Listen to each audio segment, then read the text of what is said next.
So welcome to the Epic Real Estate Investing Show. I've got a fantastic show for you today. What I did is I went through my Rolodex and I pulled out 3 of the most prolific and successful real estate investors in the country. And I just kind of brought us together and I'm going to have like a little mastermind session. So if you want to kind of, just be the fly on the wall and listen in and enjoy. We did this a couple weeks ago, had a great response, and I just thought, let's do it again. So I am joined by 2 of them. The third one hasn't shown up yet. Maybe he'll show up in the middle of the show. But let's go ahead and I'll introduce you to who is here right now. So Tim and Tom, glad you guys could make it. So just start by telling me a little bit about yourself, what market you're in, and then what your current business looks like today. So Tim, go ahead and take the lead. Yeah, sure. Yeah. So my name is Tim Mai. I'm here at the Houston, Texas market. I've been in this market for a long time, since ’87. But I started investing in 2002 and have done everything from wholesaling to rehabbing, landlording. Nowadays, a year ago, I started my hard money lending business. So I've been doing a lot more of that lately. Mm-hmm.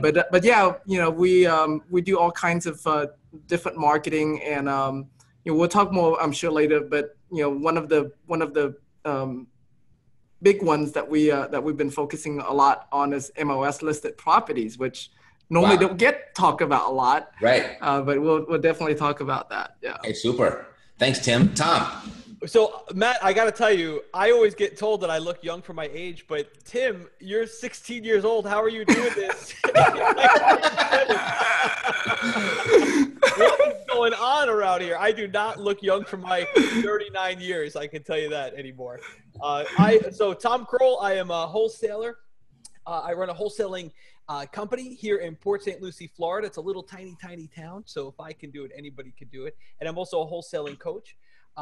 My wholesaling business runs 100% without me, and that's my most favorite thing in the whole world. So besides meeting my assistant on Thursday for brunch at 10 o'clock, which happened today, that's really my only involvement. Sometimes cherry picking a property for my portfolio, but that's about it. Rest of the time, got 5 kids who require a lot of attention, and I'm happy to spend time with them. So that's the majority of my day with Julie and the 5 L's: Logan, Lacey, Lily, Lucas, and Levi, and our dog Lucy.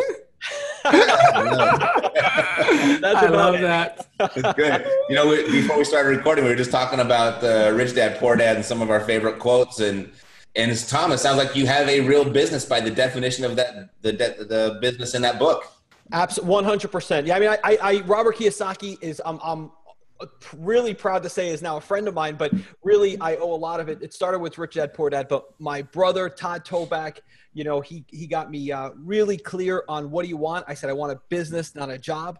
And, there's a lot that goes into that, having a cap on your financial aspirations and all that stuff. But starting with the end in mind and just using my mentors to get where I want to be, it's awesome. And Rich Dad, Poor Dad planted an awesome seed. There's no doubt about that.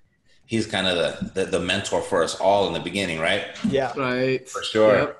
So Tim, I mean, you kind of touched on it in your introduction, and we'll talk about my first question was, what is your best source of off-market deals at the moment? But it sounds like you're picking on-market deals and you're having a lot of success there. Explain to me how that's working for you. Right. Well, so I'll still answer your question. I mean, the best source for our off-market deals right now is actually targeting very specific type of properties and mailing to them. So we're doing additions, square foot. So we're looking for really small properties, 600-700 square feet, adding another, 5,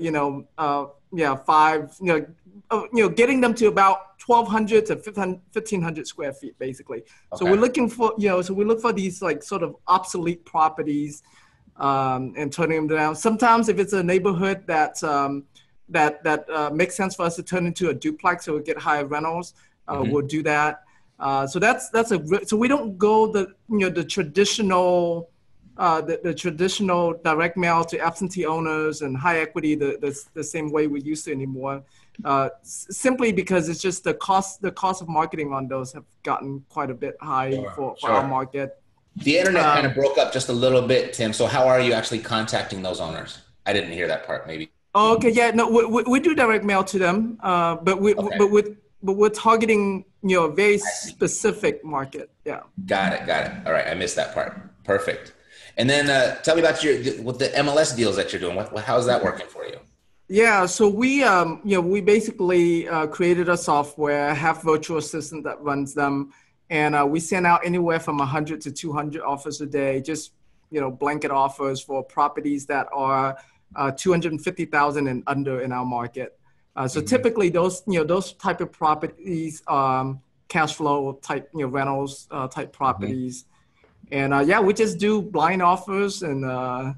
That's how we do. A couple weeks ago, a girl, Christy Sertwell, was on our Mastermind Monday session, and she works here in Long Beach, California.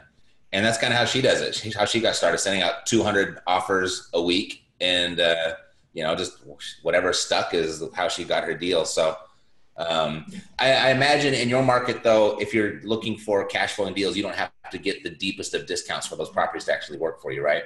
That's correct. Yeah. I mean, some of them we do get pretty good discounts, especially if they need a lot of repairs. Most of them, you're right. They don't meet the normal rehabbers margin, but for a landlord margin, they definitely do. But yeah, sometimes we get lucky, and the more repairs the property needs, typically is the deeper the discount that we get. Right. Tom, we'll get you in just a second, but I got another question based off of that. Tim, so when you send out 200 offers and you do it in an automated process, what is your automated calculation for the actual number that goes on the offer? Yeah, so the manual part that we do, is we look at one of the virtual assistants will look at the condition, look at the pictures to categorize the condition of the property. So is it, excellent? Is it good, okay, bad? And based on that, based on the condition, we'll offer them anywhere from 50 to 70% of the list price. Got it. And in our market, we have found that the agents are pretty reasonable to list it, the as is value, based on the condition of the property. I've seen markets where even though the condition is really bad, they still list it really high. Mm-hmm. So in markets like that, we would have to adjust our offer down. But in our market, 50 to 70%, depending on, if it's bad, it's 50%. If it's good, it's 70%, like that. So you're using the listing price as the starting point? Correct. Got it. Cool. Thanks. So Tom, what's your favorite source of off-market deals at the moment? We are still using direct mail. We love it. Yeah, we love direct mail. It's consistent. It's simple. To Tim's point, the cost for marketing, the conversion rate, they've gone up a little bit, but we find that it still pretty much offers. What we've gotten really innovative about is coming up with new lists. Tim, you touched on that, but really specializing the lists. One list that's been really, really hot for us right now has been the unknown equity list, and then just your good old tax delinquent list directly from the county is best. Code violation list. Those lists are just consistently. Now, in our tribe, we have a lot of people who they do cold calling, and they have found other ways to find these properties. But for me personally, in Port St. Lucie, I still like direct mail. It crushes. It's so consistent. Right. It's like a machine. This is something what I did in massive volume probably 11 years ago. And I never want to do that again. And, the do not call list came out, and it kind of crushed that whole thing. Everyone just kind of stopped because everyone was afraid of that DNC list. And now everyone's like, this is the greatest thing since sliced bread. I was like, are you nuts? I'd rather much, perfect my marketing and get people to call me first. Well, yeah, I think, it really comes down to, in some markets, the tool that we use is TTP, but in some markets, it's really cost effective, right? Because some of those competitive markets, and if you have that grit and that determination, and we're kind of already a little bit seasoned, so I don't want to say that wears the edge off, but I think what happens is we kind of build a life of as few inconveniences as possible, right? So I think what happens is that if you have a guy who's energetic and young, and he wants to make use a triple dialer and make 300 calls a day, I think it's a numbers game. I mean, they're going to find deals on that cold call. Sure. That's a big if, Tom. And there's a lot of people out there saying, I love it. I was like, you haven't done it long enough. You haven't done it very much. Well, I will say this, get someone else to do it. Right. That's the key. Do not do it yourself. And I think, yeah, and I think when you combine it too, like if you combine, so for example, the tax delinquent with the cold calling, right? Mm-hmm. Like when you combine specialized lists like that, it becomes a lot more effective. Because I mean, we do skip tracing on tax delinquent, and we'll call them. We have a virtual assistant that will call them, and so we get a much better return than just calling some random list or not as qualified list. Right. Yeah, no, I had 200 dials a day. We didn't have robo dialers back then, but I did 200 dials a day, and I did that for about a year and a half. And anyone that says that they love cold calling, it's great. I was like, you haven't done it long enough. It takes a very unique, specific individual to be able to do that for the long term. But God bless them. If it's working, I ain't gonna get in your way. If you're happy, then Well, I did have a question, Matt, if it's okay. I just wanted to ask Tim about the MLS offers. I'm just curious. Tim, you said 200 offers a day, and I'm just thinking about this. I mean, that's pretty interesting. How many, what's like some of the numbers on that, conversion ratios? I mean, are you getting mostly rejections? If it's all right, I'd like to just kind of pick your brain on that just for a second. What does that look like? Yeah. So just out of to clarify, is that a day or a week? 200? A day. Wow. Okay. Yeah. Remember, now Houston market's pretty big, so like we have that many, listings for us to make offers to, but yeah. So out of 200, we'll get like a deal a week out of that.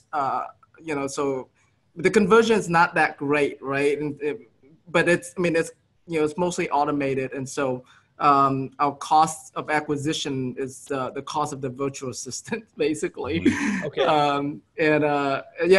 So a lot of them, they won't bother responding to us.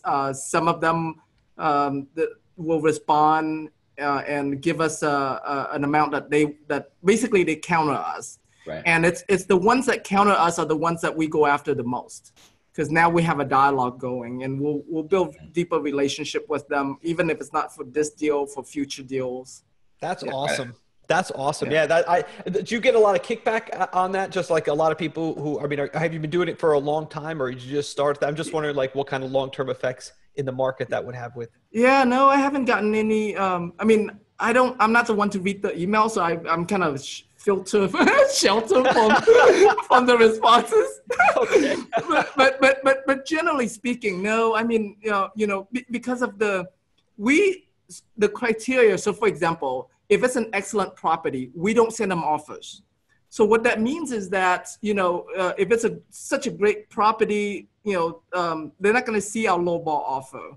And so back then, when we first did it, and we sent an offer to everyone, including the excellent. We get more, negative responses that way. It's like, it's perfect condition. What are you doing? You're lowballing us, right? Right. But for the most part, no. The agents are willing to work with us. Yeah. And is this just an offer sent via email to a realtor's email address? Correct. Yeah. That's how it goes. Yeah, and it's sent from a Gmail to their account, so everything is very personalized.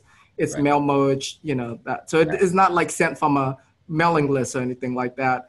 And the email is mail merged, so it's very specific to that property, all the numbers that has to do with that property. Awesome. You create that yourself? Yeah, sure did. I guess. Sure did. That's funny. So, Tom, let me ask you, what trend are you seeing in your business or your market right now that has you concerned, and how is it changing the way you operate? Yeah, so I think that I've kind of already brought it up. I think in some of those bigger markets, Dallas, Chicago, Houston, San Diego, Los Angeles, Miami, when those marketing channels start to change, I think what you have to do is you don't have to panic, right? You don't have to switch and pivot, but what you can do is you can double down, right? Because the new guys coming into a market are not going to be able to keep up with the guy who's going to double down on the marketing channel, and or you can pivot. But I think the key takeaway here is that when you're asking me a question of what am I worried about and what have I seen changing? I think the fact that you're asking me that question, it shows who you are as a person, right? Because the reason you're successful, Matt, right, is because you see things changing because you're tracking your numbers, right? So I think the key is for anybody who's listening, who's just getting started, when you talk to someone, even anyone who's making even 50K a month or more, you're going to find that those people are noticing things changing in all areas because they're tracking their KPIs. Mm-hmm. So I think that's the first thing. And the second thing is, the other way I think to solve that problem is to go big in one channel. So when I talk to somebody and they're struggling, they'll say, well, I did a little bit of this and a little bit of that, and I sent out some bandit signs and some letters, and I talked to some agents. And but typically the guys and girls who they just totally dominate one channel in their market, when things start to get a little shaky, what I notice the successful guys and girls are doing is they just double down. They increase it. They don't pivot right at that moment. So, but yeah, I think in some of those bigger markets, you're seeing some of that. Yeah, I kind of agree with that. Double down. I mean, definitely. I mean, that would certainly work. I think what's more important is to double down on the consistency, to make sure that you don't skip a day, right? Yeah. Because, anyone can be consistent, but not everyone will. And for me, I see that as the opportunity, right? So Tim, what would your answer be to that? What has you concerned, and how is it changing the way you do your business? Right. Yeah. So for us is, we do look at like the niche markets and like specialize and get really good with those, so a lot of what we do, like I said, other people don't do it. And in terms of the consistency, I try to find ways that I can automate as much as possible. So that way the consistency is not dependent. Be consistent, right? Whether it's software, whether it's virtual assistants, it's like, that system, having that system run, like Tom was saying earlier about his business, and so, that's how I find to be consistent. But I love like going sort of deep into a specific niche within the market, a niche that not so many people compete in. Narrow your focus rather than that focus being dispersed, right? Right. Super. Let's see. Let me ask, I got a list of questions here, but sometimes they get answered when I ask another question. So let me ask you this, Tom. What's the biggest mistake you've made this year, and what did you learn from it? Oh, man. Are we talking personally or in real estate?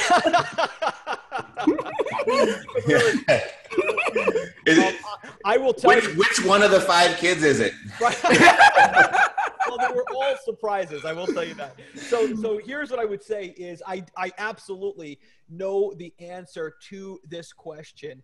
And I have to thank a few people, definitely Jason Medley from Collective Genius, and definitely Matt Saunders from Collective Genius. But here's what I will tell you is that what I learned is whatever you appreciate appreciates, and whatever you ignore disintegrates and breaks down. And that's what happened with my rental portfolio. So what happened was I would make a lot of money. I'd cherry pick a property for my pipeline. I'd pay for it free and clear. I was like, this is great. If you would have asked me how much money I was making on that portfolio, I would have spit out some really big number. And one of my mentors and my older brother, Todd Toback, said, "You're crazy. You're not making what you think you're making. Sit down and let's really deep dive this." And I did that. And I will tell you, the lesson I learned is, number one, there is no such thing as passive income. That does not exist.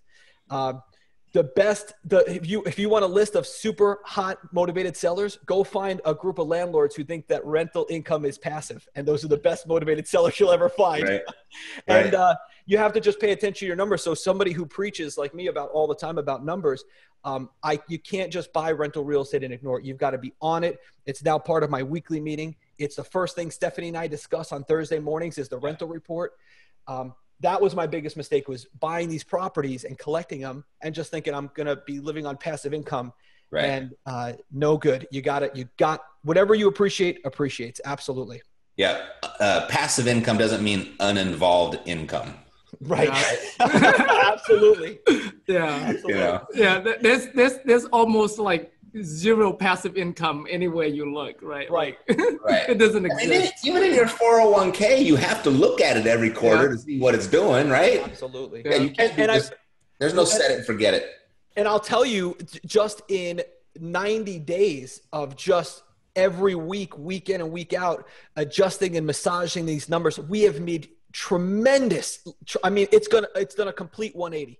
So you got it. Yeah, it's key. That's my definitely biggest turnaround this year. That's good. Good. Yeah. Tim, your biggest mistake this year, and what have you learned from it? Do I have to talk about it? Hey, it's a lesson, right? We're going to share the lesson. Yeah, and it's funny because it seems like I never learned this lesson, I swear. But the lesson is like whenever I rehab a house, I like to get the most money for it. And sometimes we get an offer that's like, it's okay, and then if I don't take it, sometimes I regret it, right? So we have a property that, after we bought it after it got flooded. And then this is not our Harvey flood. Houston has so many floods in the last couple of years. It's been crazy. But anyway, so we bought it after it was flooded.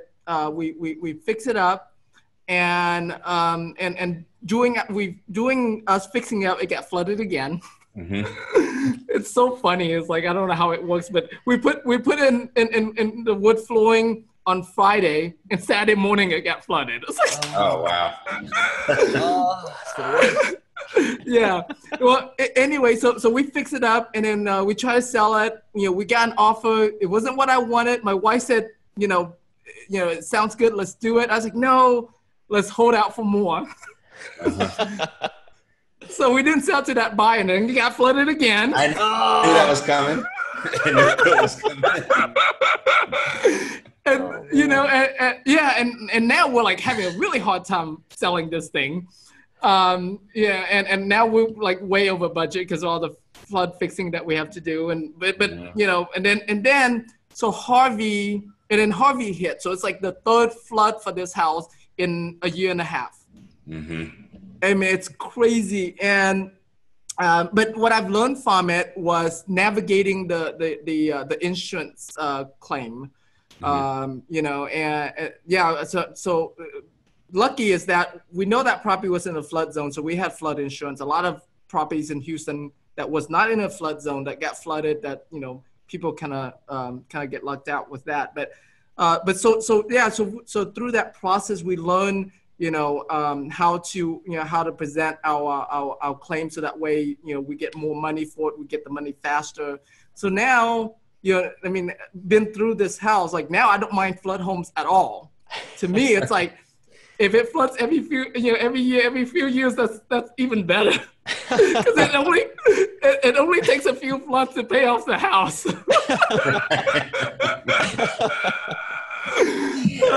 That is a positive attitude around flooding. I love it. Yeah. My two best performing investments last year were houses that burned down. So wow. I get it. And we had them both insured for replacement value, which was double the actual market value. Wow. So those were fantastic. Those were tenants? Those were rentals? Yeah, both rentals. Really? And they both burned down? They did. Was that in those California fires, or was it just in No, it was actually both in Memphis. And then one was an electrical fire and one was a mystery. So you're kidding me. Wow. Yeah, no. Okay. Here's a funny story that the one of the houses that burned down was actually the first one that burned down. I was in Memphis for the only day this year. Okay. I was in Memphis for the only day this year touring all of my rentals, which I don't think I've ever done. Like just made a visit to look at everything. Right. And we had 16 that we were going to stop by that day.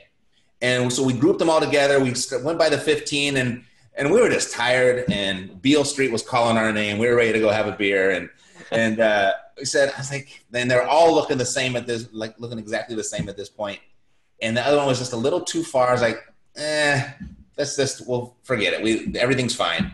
So we went, and I actually got a text message from my property manager while we were in the bar saying that one was on fire. Oh man. And I was like, oh my God, if we would have driven by it at that very moment, we would have been watching it burn. Oh, wow. And then I really started to panic. I was like, oh my God, the insurance investors are going to investigate. They're going to wonder, what was I doing in town on this day? The one day. Oh, I was just like, this, you couldn't, Anyway. Matt, do you get them from Clothier, or do you just buy them out there because you like the market? I'm just curious. No, we got our own team in Memphis. We got our own team in 10 different markets. Oh, you do? Oh, wow. Okay. Yeah. Okay. Yeah, that's awesome. So yeah, I had some properties that I bought out of state, but I've been struggling with them. But it's so I kind of just like brought everything back home. But that's interesting. That's good stuff. Yeah, I know a lot of people in that market. It's good. It's a good market. Yeah, it's a good market. And when we talk about uninvolved income, passive income, we have one person in the office that manages the property managers in all 10 states. Wow. That's So you have them in 10 states. That's awesome. Yeah. I know, right? Or not 10 states, 10 markets, not 10 states. Okay. 10 markets. Okay. But sweet. So, all right, let's turn this to a more positive note. What's the best book you've read in the last 12 months, and what did you find most valuable about it, Tom? Oh man. You're a big reader, I think, right? I am a huge reader. It's going to be hard to narrow down one. But I will tell you the best one that I have read I will tell you this, the best one, speaking of that Rich Dad, Poor Dad book behind you, was Michael Singer wrote a book called The Surrender Experiment.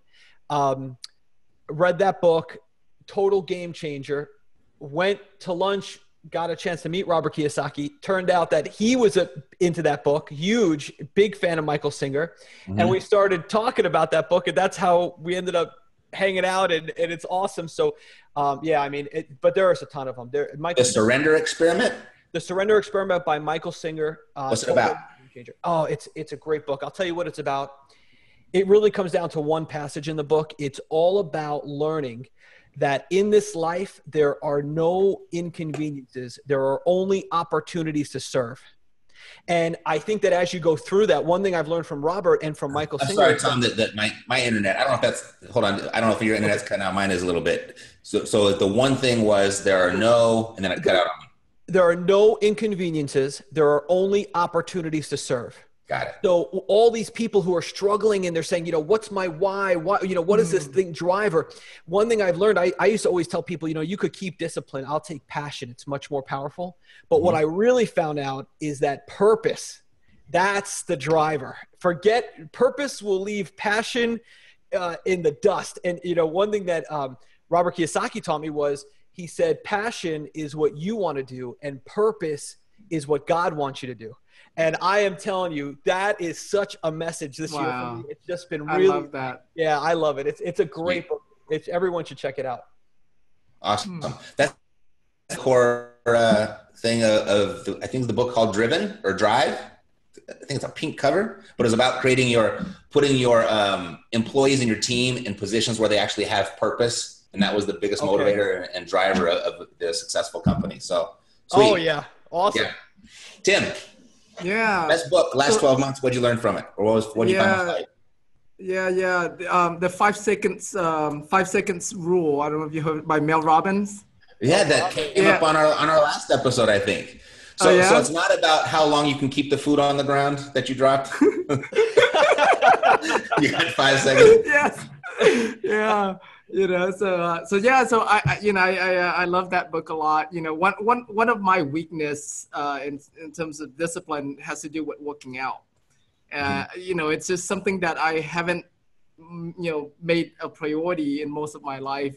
Just going to the gym, it's a big effort for me. And so that's, I've been, that's my favorite book for the last 12 months. So what is the actual 5 second rule? Is it? So basically anything that you want to do, and the best way to get it done and overcome your roadblock of your procrastination is to count down 5, 4, 3, 2, 1, and then take off is where you go and take that action, right? So that way it blocks your brain by counting down. It blocks your brain from trying to get out of that because you're focused on the counting, and then you count down and then you go to work with that. So in my case, it's like getting out of the house to go to the gym. Yeah. And they wrote a whole book on that. They wrote a whole book on that. Yes. That book works. That book works. I will tell you, Mel Robbins is a genius because, what happens is it's a commitment you make to yourself it's the countdown. It's not the activity.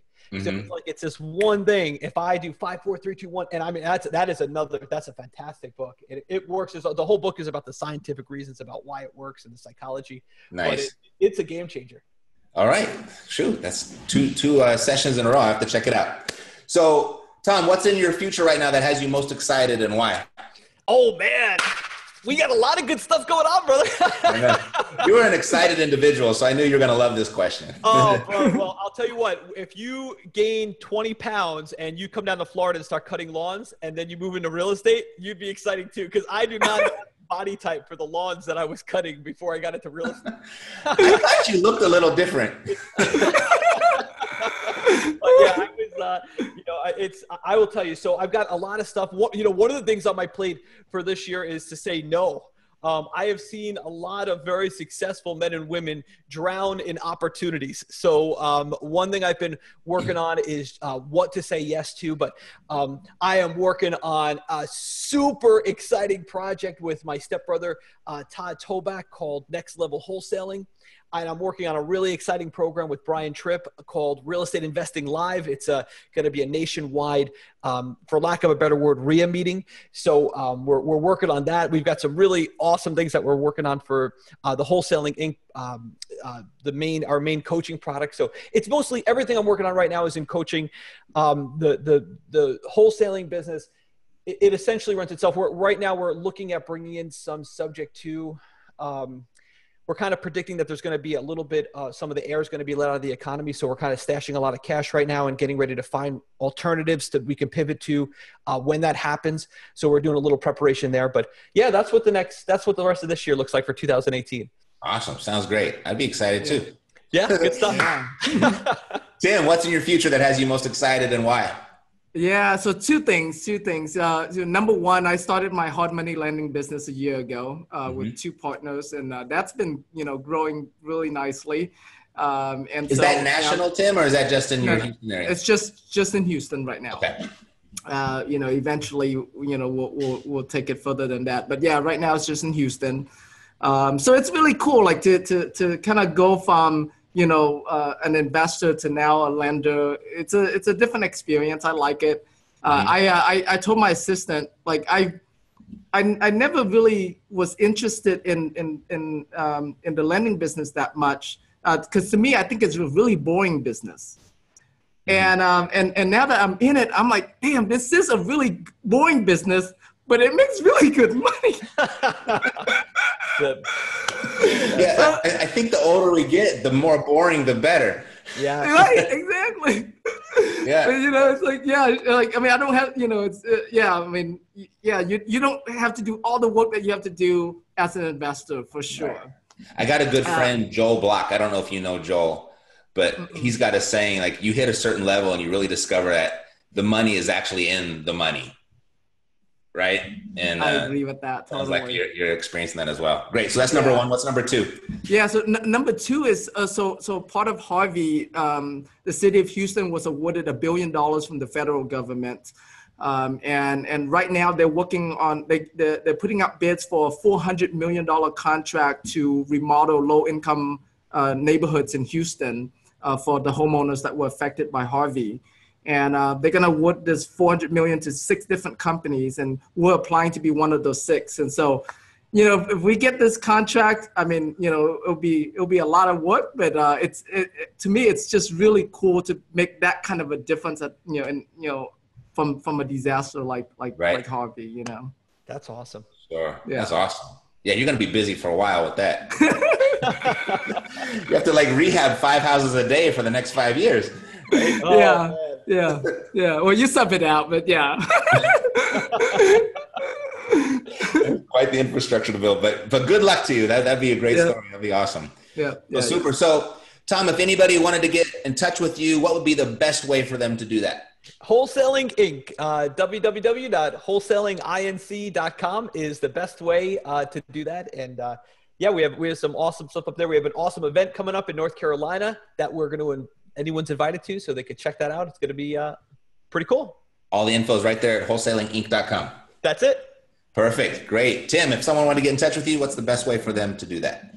Yeah. So if you're in the Houston market, go to texasfastfunding.com. If you're, outside of Houston, go to dodealscash.com. I have an affiliate, to loan money outside of my market. So. Super. And Facebook me, of course.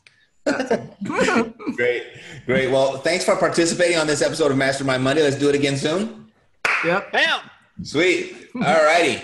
So if you. you'd like to do deals, you'd like to build wealth, stay tuned right here. We're here 7 days a week now. We hold nothing back, as you can tell by today. But if you'd like to go fast, go to reiace.com. All righty. So until next week, I'm Matt Theriault. To your success, God bless. Living the dream.